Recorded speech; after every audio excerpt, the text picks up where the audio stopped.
Assalamualaikum warahmatullahi wabarakatuh. Coba kalian bayangin deh situasi ini. Tahun 1830, Perang Jawa yang benar-benar mengguncang kekuasaan kolonial Belanda itu akhirnya berujung pada satu penangkapan fisik yang dramatis banget. Sang pemimpin besar, Pangeran Diponegoro, dilucuti kebebasannya, diasingkan ke benteng yang super kokoh dan dijebloskan ke dalam sel yang sempit. Di atas kertas, wah ini kelihatan kayak akhir tragis dari sebuah perlawanan heroik kan? Tapi tunggu dulu. Apa yang terjadi selanjutnya di balik jeruji besi itu ternyata sama sekali bukan kisah tentang kekalahan loh. Oke, yuk langsung kita bedah bareng-bareng penjelasan sejarah yang luar biasa ini. Coba kita pikirin sejenak ya. Ketika dentuman meriam dan perang fisik itu benar-benar berhenti di dalam sel yang lembab dan pengap, apakah perlawanannya otomatis mati? Atau jangan-jangan perlawanan itu justru berevolusi, bertransformasi jadi sesuatu yang ibaratnya kebal peluru?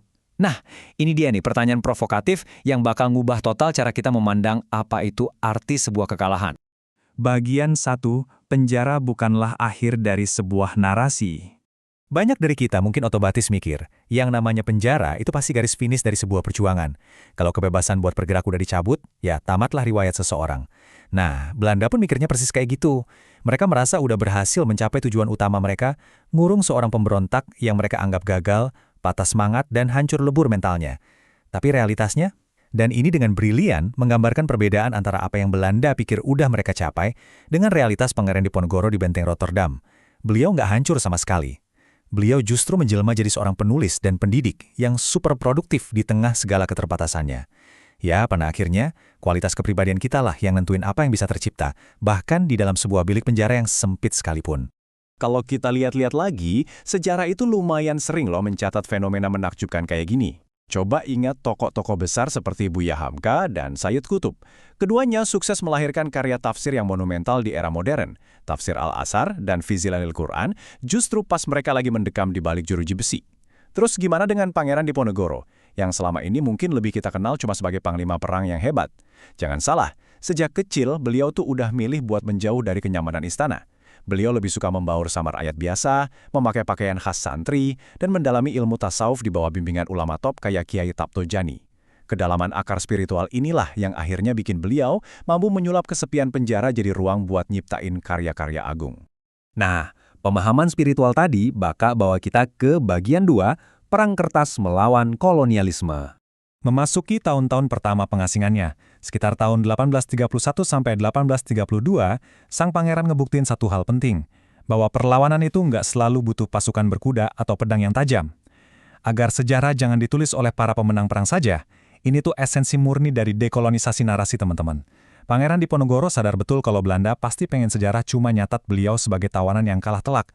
Tapi berbekal pena dan kertas di tengah kelembapan cuaca Makassar, beliau mulai nulis Babat Diponegoro, sebuah mahakarya luar biasa yang sekarang bahkan udah diakui dunia sebagai Memory of the World oleh UNESCO. Menulis itu bukan sekedar hobi buat beliau, ini adalah taktik perang narasi yang sangat disengaja. Lewat tulisan itu, beliau jaga keotentikan sejarah Keraton, mewariskan api semangat jihad dan ngerawat nilai-nilai keteladanan dari para pendahulunya, kayak Wali Songo, Sunan Kalijaga, sampai Sultan Agung. Intinya, beliau mau pastiin kalau sejarah bangsa kita ini nggak cuma dimonopoli sama pena para penjajah. Keren banget kan? Mari kita lanjut dan lihat gimana proses ini terbangun secara sistematis. Dimulai dari titik yang secara fisik itu paling bawah banget, momen penangkapannya di Magelang tahun 1830. Tapi, alih-alih meratapi nasib atau cuma bisa marah-marah ke penjajah, coba tebak apa langkah selanjutnya. Beliau malah sibuk mendidik keluarganya. Terus, beliau fokusin pikirannya buat nulis babat yang monumental tadi, dan puncaknya, semua proses itu bermuara pada pencapaian tertinggi seorang manusia, yaitu kepuasan spiritual atau ridho. Ini benar-benar sebuah peta perjalanan mental dari seorang tawanan yang pelan tapi pasti bertransformasi jadi sosok yang jiwanya 100% merdeka seutuhnya. Sekarang kita masuk ke bagian 3, menjaga martabat mentalitas seorang raja. Mungkin kalian penasaran, terus gimana dong cara beliau berinteraksi sama para penjaga Belanda yang tiap hari ngurung dia? Nah, disinilah letak esensi dari apa yang kita sebut mentalitas raja. Sebuah penolakan mutlak untuk nurunin standar integritas atau nunduk di hadapan penindas, gak peduli seburuk apapun kondisi fisiknya saat itu. Catatan sejarah nyebut ini, walaupun status resminya tawanan, Pangeran Diponegoro itu nolak keras buat duduk di lantai atau ada di posisi yang lebih rendah pas pejabat Belanda datang berkunjung. Beliau nuntut disediain kursi. Lewat gestur yang simpel tapi berani ini, beliau tuh ngirim pesan psikologis yang nusuk banget. Secara fisik beliau mungkin ditawan, tapi secara jiwa beliau tetap sang raja, dan perwira-perwira itu cuma tamu nggak diundang di tanahnya. Upaya Belanda buat ngehancurin mentalnya gagal total. Oh ya, angka 7398 ini bukan sekedar angka acak loh. Ini merujuk ke Leiden Codex Orientalis 7398, sebuah peninggalan lukisan dari koleksi Snokhorgronje.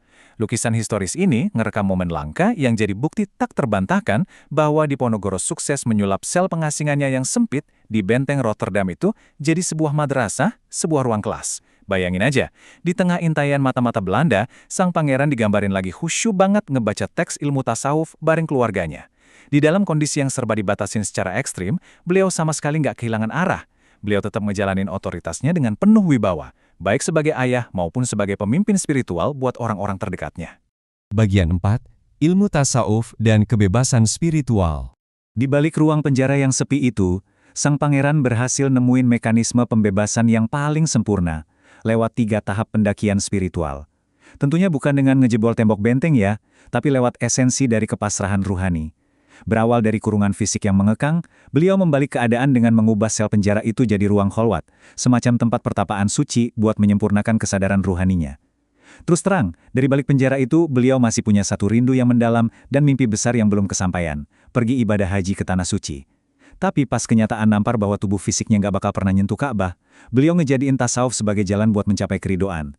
Dalam kondisi yang benar-benar pasrah ini, penjara tuh udah nggak kerasa kayak kurungan lagi. Setiap sujud yang beliau lakuin bermakna sebagai tawaf buat jiwanya. Dan lautan luas yang beliau tatap dari Makassar jadi simbol rahmat sang pencipta yang benar-benar nggak ada batasnya. Luar biasa damai. Dan akhirnya, kita tiba pada kesimpulan dari bahasan kita hari ini di bagian 5, 3 lompatan jiwa kuantum. Kisah epik ini bukan cuma sekedar rentetan catatan masa lalu yang usang buat kita hafal doang ya, tapi gimana caranya kita bisa nyerap ketahanan mental Pangeran Diponegoro dan kita terapin di kehidupan kita sehari-hari. Jadi, poin krusialnya adalah 3 pelajaran fundamental ini. Pertama, tetaplah produktif bahkan pas lagi di bawah tekanan yang paling ekstrim sekalipun. Kalau ruang gerak rasa sempit, cari dan buka jalan lain. Pakai pikiran kalian buat terus berkarya. Jangan biarin pikiran kalian ikut dikurung.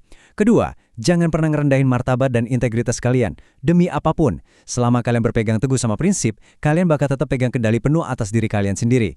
Dan yang ketiga, pertahanin visi yang jauh melampaui batasan visi kalian. Walaupun Pangeran Diponegoro secara raga nggak berhasil ngusir semua pasukan kolonial Belanda, beliau sukses membebaskan pikirannya dan ninggalin Babat Diponegoro sebagai warisan berharga yang apinya nggak bakal pernah padam. Sebagai penutup dari penjelasan materi kita kali ini, saya pengen ninggalin kalian dengan satu pertanyaan buat direnungin. Siapa sih yang jadi pusat gravitasi spiritual kita, pas dinding-dinding kehidupan kerasa makin sempit dan nutup rapat ngelilingin kita? Kepada siapa rindu kita akhirnya berlabuh? Sejarah udah ngasih buktinya dengan sangat jelas. Belanda memang berhasil menangkap dan ngurung tubuh fisik Pangeran Diponegoro di dalam dinginnya tembok tebal benteng Rotterdam. Tapi, mereka gagal total buat ngurung semangatnya. Sampai detik ini, gagasan, tulisan, dan nama besar sang pangeran tetap hidup abadi di hati umat, jauh melampaui kekuasaan para perwira Belanda yang dulu ngerasa berkuasa menjaganya. Nah, itulah yang namanya kemenangan sejati. Terima kasih ya udah nyimak bahasan sejarah ini, teruslah belajar dan temukan kemerdekaan yang mutlak di dalam jiwa dan pikiran kalian sendiri. Sampai jumpa!